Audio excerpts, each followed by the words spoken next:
semesta untuk membuat batasan alam jin, seton, dan alam manusia.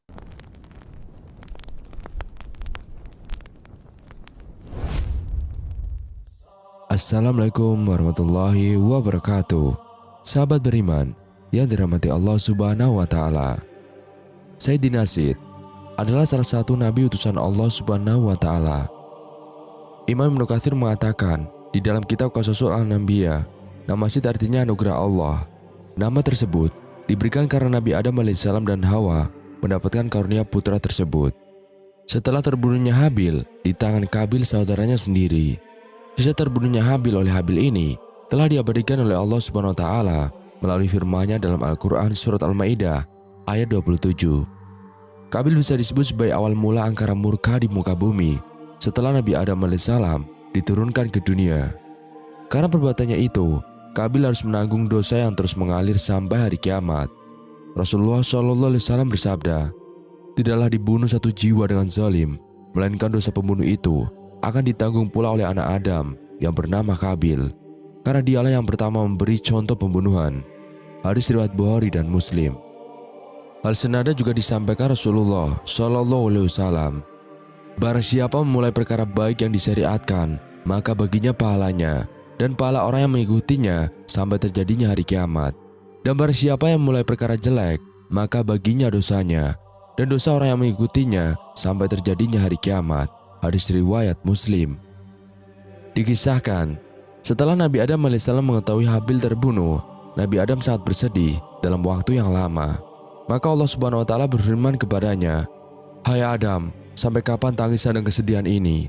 Sesungguhnya aku akan memberikan pengganti dari anak itu untukmu, dengan anak yang terpercaya dan akan menjadi seorang nabi. Dari keturunannya akan kujadikan para nabi hingga hari kiamat. Tandanya adalah dia akan dilahirkan sendirian, tidak mempunyai saudara sekandung. Dan apabila lahir anak itu, berilah ia nama Sid." Seperti yang kita ketahui, bahwa sebelumnya setiap kali melahirkan, Hawa selalu melahirkan anak kembar. Namun kelahiran Nabi Sid alaihissalam tidak memiliki saudara kembar. Ketika Hawa mengandung Nabi Sid alaihissalam, kandungannya tidak terasa berat dan Hawa melahirkannya tanpa berusaha payah. Hawa melahirkan Nabi Sid alaihissalam beberapa tahun setelah terjadinya pembunuhan Habil oleh saudaranya Qabil. Di dalam kitab Qasasul Al-Anbiya, Imam Ibnu Katsir mengatakan Nabi Adam alaihissalam sempat menderita sakit selama beberapa hari sebelum wafat. Saat masih sakit, Nabi Adam alaihissalam berwasiat kepada putranya Sid yang akan meneruskan wasilah kenabian. Menerima beberapa wasiat dari ayahnya, termasuk perintah untuk memerangi Qabil si pendengki. Nabi Adam alaihissalam juga memberitahukan putranya Sid tentang akan terjadinya topan dan kehancuran alam. Selain itu diajarkan pula kepadanya tentang waktu-waktu ibadah dalam sehari semalam. Dikeluarkan juga seutas tali dari sutra yang memuat gambaran tentang para nabi dan orang-orang yang akan menguasai dunia. Tali tersebut diturunkan kepada Adam dari surga dan diberikannya kepada putranya Sid untuk disimpan di dalam tabut, yaitu sejenis peti yang harus terkunci. Nabi Adam alaihissalam lalu mencabut beberapa lembar rambut dari janggutnya dan meletakkannya ke dalam tabut sambil berkata, "Hai anakku, ambillah rambut-rambut ini dan bawalah bersamamu. Ketika menghadapi urusan yang penting, rambut-rambut ini akan membantumu mengalahkan musuh selama masih ada bersamamu. Apabila engkau melihat rambut-rambut tersebut memutih, maka ketahuilah bahwa ajalmu telah dekat dan engkau akan meninggal pada tahun itu." Perlu kita ketahui bersama bahwa sampai wafatnya Nabi Adam alaihissalam tidak beruban atau memutih, baik rambut ataupun janggutnya. Karena orang pertama yang rambutnya memutih atau memiliki uban adalah Nabi Ibrahim alaihissalam. Maka pesan Nabi Adam alaihissalam kepada putranya Sid tentang rambut dari janggutnya yang diberikan akan memutih adalah sebuah petunjuk atau tanda sudah dekatnya ajal Nabi Sid alaihissalam. Karena Nabi juga tidak memiliki uban, hingga masa Nabi Ibrahim barulah ada uban. Kemudian Nabi Adam alaihissalam mencabut cincinnya dan memberikannya kepada putranya Sid alaihissalam, serta menyerahkan tabut dan suhuf yang diturunkan kepadanya. Kemudian Nabi Adam alaihissalam berkata, "Wahai anakku, perangilah saudaramu Qabil. Sesungguhnya Allah akan menolongmu untuk mengalahkannya." Perlu kita ketahui, kejahatan Qabil bukan hanya karena membunuh saudaranya Habil, tapi dalam pengungsiannya, Qabil tidak mengikuti syariat yang dibawa Nabi Adam alaihissalam. Qabil malah membebaskan anak dan keturunannya untuk melakukan maksiat. Tidak ada batasan antara laki-laki dan perempuan hingga seks bebas. Maka hal ini jugalah yang membuat Nabi Adam alaihissalam memerintahkan Nabi Syed alaihissalam untuk memerangi Qabil. Wahab bin Munabbih mengatakan, ketika Nabi Adam alaihissalam wafat, Nabi Syed alaihissalam telah berusia 400 tahun. Dia telah diberi tabut, tali, pedang, dan kudanya yang bernama Maimun yang telah diturunkan kepadanya dari surga. Apabila kuda itu meringkik, semua binatang yang melata di bumi menyambutnya dengan tasbih. Nabi Syed alaihissalam telah diwasiatkan untuk memerangi saudaranya Qabil. Kemudian Nabi Syed alaihissalam pergi untuk memerangi Qabil, dan akhirnya perang itu pun berkecamuk. Itulah perang pertama yang terjadi antara anak-anak Nabi Adam alaihissalam di muka bumi ini.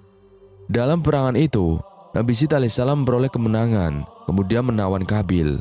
Kemenangan yang diperoleh Nabi Syed alaihissalam atas Qabil tidak lepas dari pertolongan Allah Subhanahu wa Ta'ala, di mana Nabi Adam alaihissalam. Guys, kalian udah dengar belum tentang Draconia Saga? Game ini seru banget loh. Yuk, coba ikutin gua. Game ini mempunyai memberikan sihirnya yang diperoleh dari Allah Subhanahu wa Ta'ala dan banyak ilmu-ilmu lainnya kepada Nabi Syed alaihissalam secara diam-diam yang tidak disebut atau diketahui dan tidak diajarkan kepada Qabil. Ketika itu, sebagai tawanan, Qabil berkata, "Wahai Syed, jagalah persaudaraan di antara kita." Nabi Syed alaihissalam berkata, "Mengapa engkau sendiri tidak menjaganya? Engkau telah membunuh saudaramu Habil." Kemudian Nabi Syed alaihissalam membelenggu kedua tangan Habil di atas pundaknya, dan dia ditahan diletakkan di tempat yang panas sampai meninggal. Ketika anak-anak keturunan Qabil ingin menguburkannya, maka tiba-tiba iblis datang kepada mereka dalam rupa malaikat. Iblis berkata kepada mereka, "Jangan dikuburkan di dalam bumi." Kemudian iblis membawakan 2 batu hablur yang telah dilubangi di tengah-tengahnya. Ia menyuruh anak-anak Qabil memasukkan jenazah Qabil ke dalam ruang antara 2 batu hablur itu, memakaikannya pakaian terindah, dan meminyakannya dengan ramuan-ramuan tertentu hingga jasad Qabil tidak akan mengering. Lalu iblis menyuruh mereka menyimpan jasad Qabil di sebuah rumah, diletakkan di atas kursi yang terbuat dari emas, dan memerintahkan kepada setiap orang yang masuk ke rumah itu untuk bersujud kepadanya sebanyak 3 kali. Iblis memerintahkan kepada mereka untuk merayakan upacara setiap tahun untuknya dan berkumpul di sekitarnya. Kemudian iblis mewakilkan urusan itu kepada Syaitan. Syaitan itulah yang kemudian berkomunikasi dengan mereka, sehingga manusia pada masa itu terus-menerus sujud kepada Qabil. Untuk kita ketahui bersama bahwa pada masa Nabi Adam alaihissalam sampai pada masa Nabi Syed alaihissalam tidak ada batasan antara alam jin, Syaitan, dan alam manusia, sehingga manusia bisa melihat bangsa jin, Syaitan, dan aktivitas yang mereka lakukan. Seperti halnya mata kita bisa melihat orang-orang yang ada di sekitar kita. Maka Allah Subhanahu wa Ta'ala mengutus Nabi Syed alaihissalam untuk pergi ke seluruh penjuru alam semesta untuk membuat batasan alam jin, Syaitan, dan alam manusia, dikarenakan umat manusia yang semakin bertambah. Sebagaimana dijelaskan oleh Buya Ar-Razi Hasim, jika bukan karena nubuah dari risalah Nabi Syed alaihissalam, manusia hingga kini masih bisa melihat jin berlalu lalang berterbangan, karena pada masa itu tidak ada batasan antara alam jin, Syaitan, dan manusia. Berkat risalah beliaulah kemudian Allah memberi batasan antara 2 makhluk itu, dan kita pun tidak bisa melihat mereka. Namun bangsa jin tetap bisa melihat kita karena keberkahan nubuah Nabi Syed alaihissalam. Allah Ta'ala kemudian memisahkan alam manusia dengan alam jin. Maka jika ada orang yang dianggap indigo yang mengaku bisa melihat jin, sebenarnya yang mereka lihat itu adalah jelmaan jin, bukan melihat wujud jin yang aslinya. Sebagai bukti bagaimana mungkin jin di Indonesia bentuknya berbeda dengan jin di negara Cina, jin di barat berbeda dengan jin di Arab, begitu juga di negara-negara lainnya. Padahal mereka para jin adalah sama-sama makhluk ciptaan Allah Subhanahu wa Ta'ala. Namun perlu kita ketahui bahwa ada juga makhluk ciptaan Allah dari golongan manusia dan hewan yang diberikan Allah Subhanahu wa Ta'ala kemampuan melihat wujud asli jin dan juga Syaitan, yaitu para nabi dan rasul serta para wali Allah.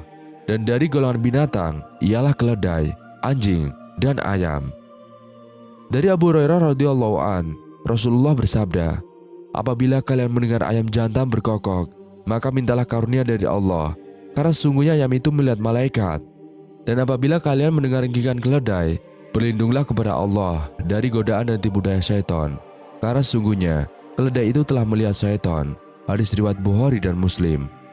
Dalam riwayat lain dikatakan dari Jabir bin Abdullah radhiyallahu an, Rasulullah SAW bersabda, apabila kalian mendengar anjing menggonggong dan himar meringkik, maka berlindunglah kepada Allah Subhanahu wa Ta'ala, karena sungguhnya mereka itu melihat sesuatu yang kalian tidak dapat melihatnya. Hadis riwayat Abu Daud.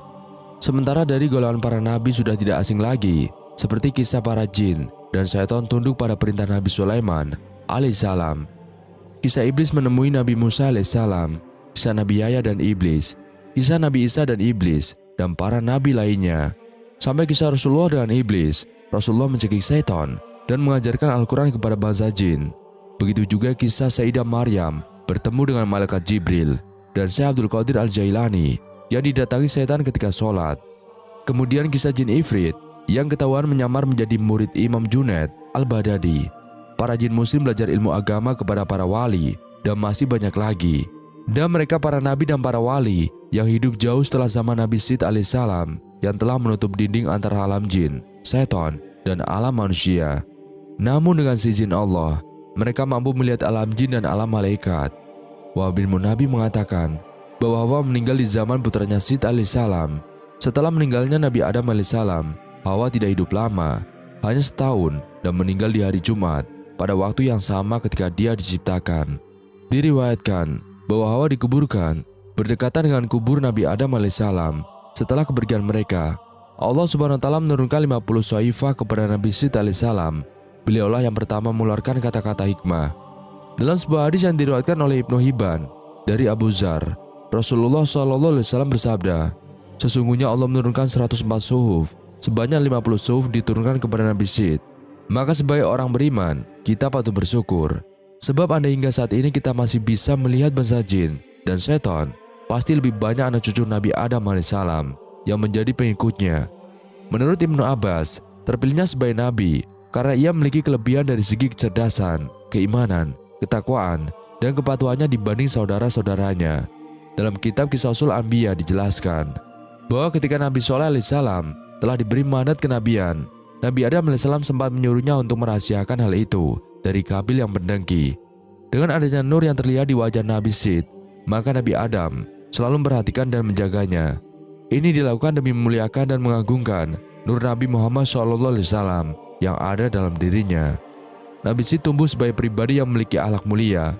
Beliau bahkan diutus menjadi nabi dengan membawa ajaran yang Allah berikan padanya. Hingga Allah mengirimkan sosok bidadari yang cantik dan rupawan kepadanya. Sid pun memilih bertempat tinggal di Mekah agar bisa melakukan ritual haji dan umroh di sana. Dia membangun kembali Ka'bah dengan lumpur kental dan tumbukan bebatuan. Mengutip buku Akhlak Para Nabi dari Adam hingga Muhammad oleh Taj Langrodi, ketika jatuh sakit dan menjelang ajalnya, Sid alaihissalam menetapkan putranya Anus sebagai pelaksana wasiatnya. Sid meninggal pada usia 912 tahun dan dikuburkan di samping makam orang tuanya di dalam gua gunung Abu Kubais. Dan meski tidak termasuk ke dalam 25 nabi yang wajib diketahui, Nabi Sid mengajak umat manusia untuk beribadah kepada Allah Subhanahu wa Ta'ala. Tidak hanya sekedar melakukan ritual, melainkan juga ibadah sosial seperti hal-hal yang bermanfaat bagi sesama. Dalam buku kumpulan tanya jawab keagamaan yang disusun oleh Kiai Abdullah Alif, Nabi Sid alaihissalam merupakan orang pertama setelah Nabi Adam dan Hawa yang dipercaya untuk menjaga nur Rasulullah. Dalam sebuah riwayat dikatakan bahwa Allah pertama kali menciptakan nur Nabi Muhammad sebelum dia menciptakan Adam, Hawa, alam semesta beserta isinya. Syekh Yusuf bin Ismail An-Nabhani melalui kitab Hujatullah menyebutkan sebelumnya nur Nabi Muhammad SAW senantiasa terlihat bersinar di wajah Nabi Adam. Cahayanya nampak seperti matahari yang bersinar terang benderang. Maka Allah pun mengambil sumpah perjanjian kepada Nabi Adam agar senantiasa menjaga nur tersebut dengan berfirman, "Hai Adam, berjanjilah kepada aku untuk senantiasa benar-benar menjaga nur Nabi Muhammad SAW yang telah kuletakkan dalam dirimu, dan janganlah sekali-kali kamu letakkan kecuali kepada orang-orang yang suci mulia."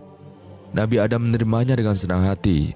Kemudian nur ini bersemayam di dalam diri Siti Hawa, dan tak lama setelahnya lahirlah seorang anak laki-laki yang tak lain adalah Nabi Sid alaihissalam. Nur yang semula terdapat di dalam tubuh Hawa dipindah ke dalam Nabi Sid alaihissalam. Nur tersebut terlihat pada wajah Sid. Karenanya Nabi Adam alaihissalam selalu memperhatikan dan menjaga Sid alaihissalam.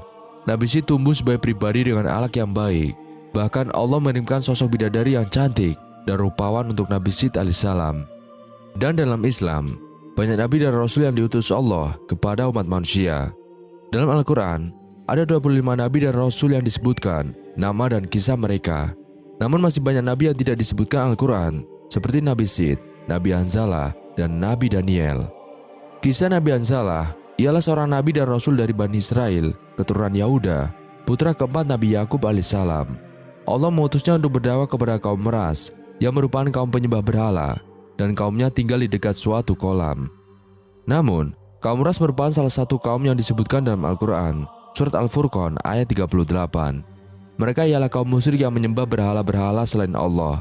Mereka menganggap berhala-berhala itu sebagai pemberi rezeki dan juga pelindung. Mereka juga mengabaikan peringatan dan ajakan Nabi Hanzalah untuk menyembah Allah semata dan bertobat.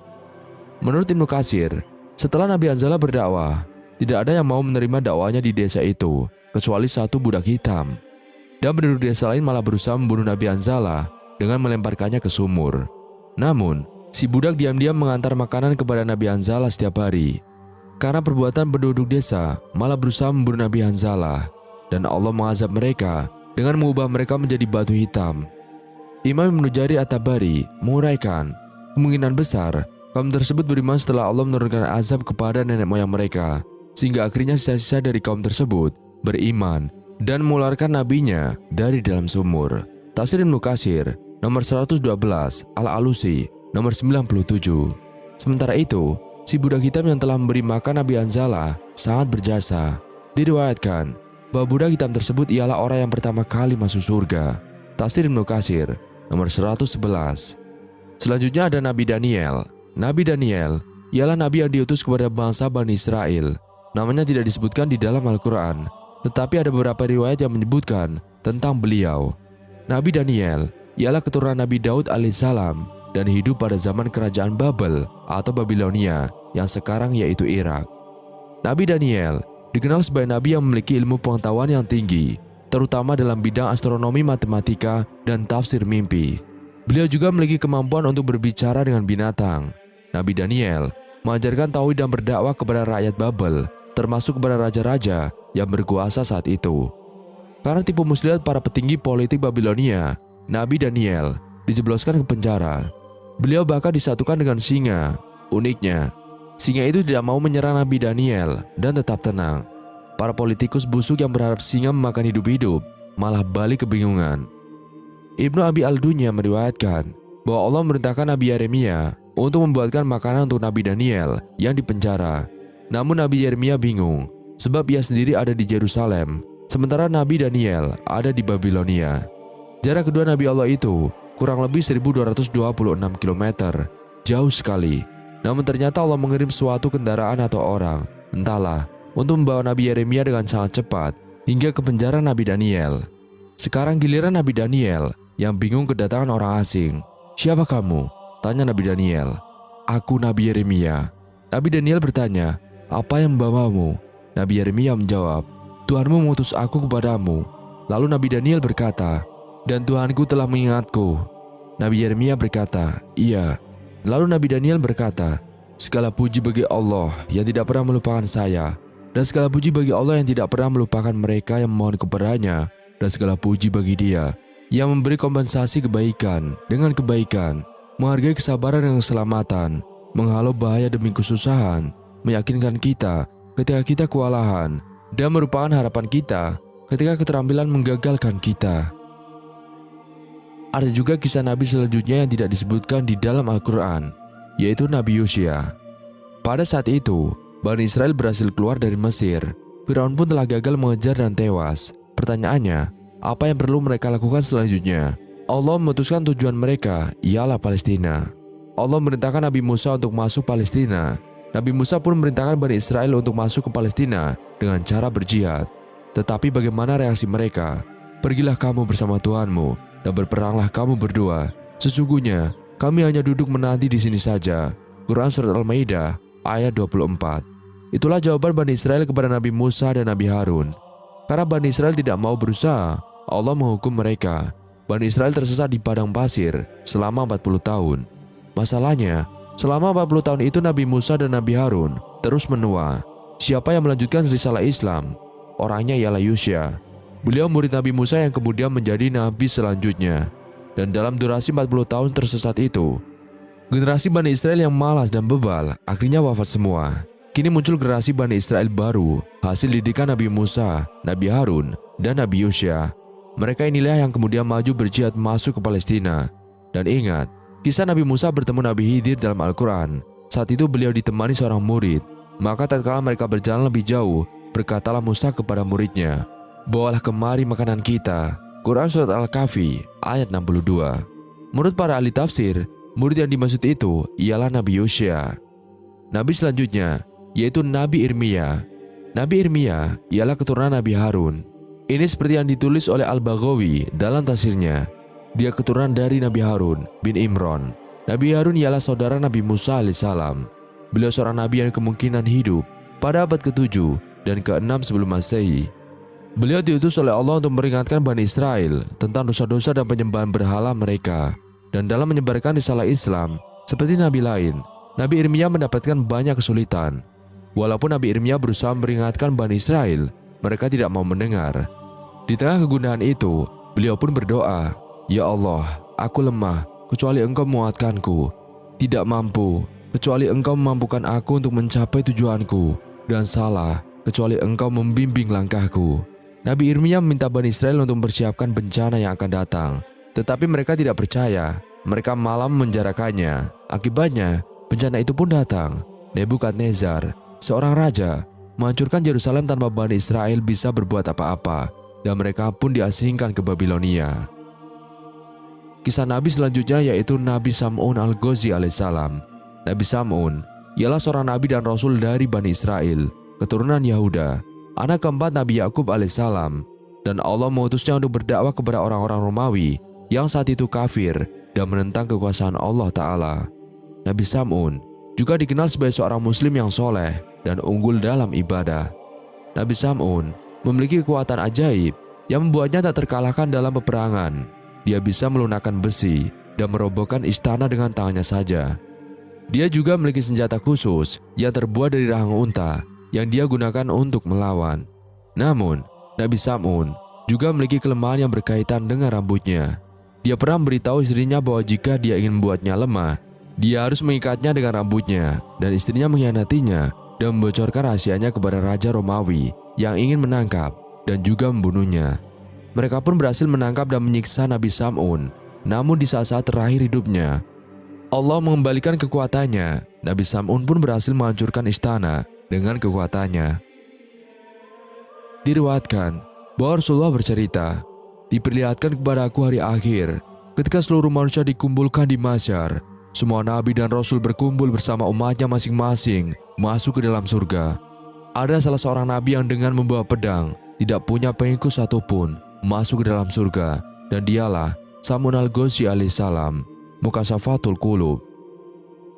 Selanjutnya, Nabi Yehezkiel. Tidak banyak yang diketahui tentang Nabi Yehezkiel. Al-Tabari mengatakan bahwa ia salah satu nabi Bani Israel. Dia datang setelah Nabi Yusya. Nama lengkapnya yaitu Hizkil bin Busi. Ada ayat Al-Quran yang terkait Nabi Hizkiel. "Apakah kamu tidak menganggap orang-orang yang meninggalkan rumah mereka dalam jumlah ribuan takut mati? Allah berfirman kepada mereka, 'Matilah.' Kemudian Dia memulihkan mereka untuk hidup, dan Allah penuh dengan karunia kepada orang-orang, tetapi sebagian besar orang-orang tidak menunjukkan rasa syukur." Quran Surat Al-Baqarah ayat 243. Menurut beberapa ahli tafsir, ayat yang tadi ialah kejadian yang telah terjadi kepada Nabi Hizkiel. Ceritanya yaitu, Nabi Hizkiel atau Yehezkiel sedang berjalan-jalan ke suatu tempat. Ternyata itu desa yang kuno, yang musnah karena wabah.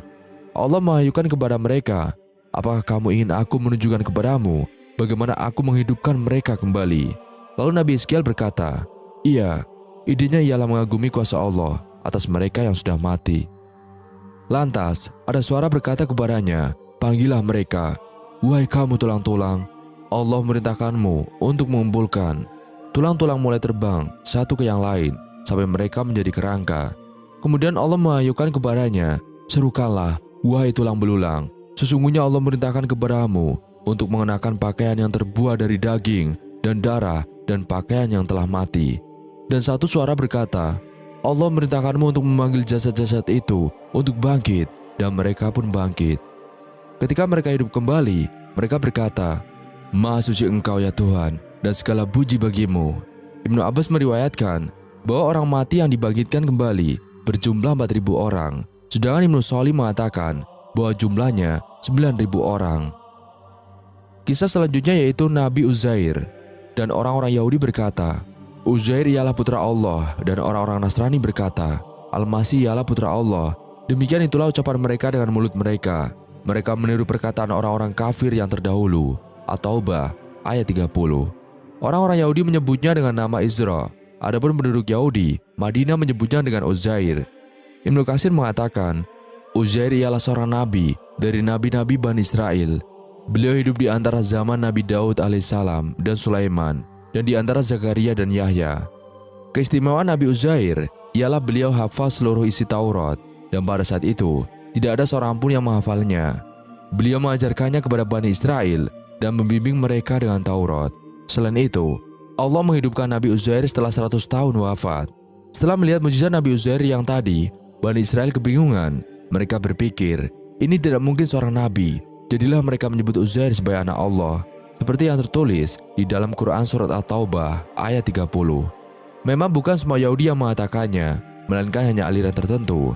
Namun, Islam mengkritik keras persangkaan Bani Israel itu. Sebab, seperti yang kita tahu, Allah Maha Esa dan tidak memiliki anak. Allah tidak beranak dan tidak diperanakan. Quran Surat Al-Ikhlas ayat 3. Wallahu a'lam bishawab. Sekian video kali ini, kurang lebihnya kami mohon dimaafkan. Yang benar datangnya dari Allah Subhanahu wa taala. Khilaf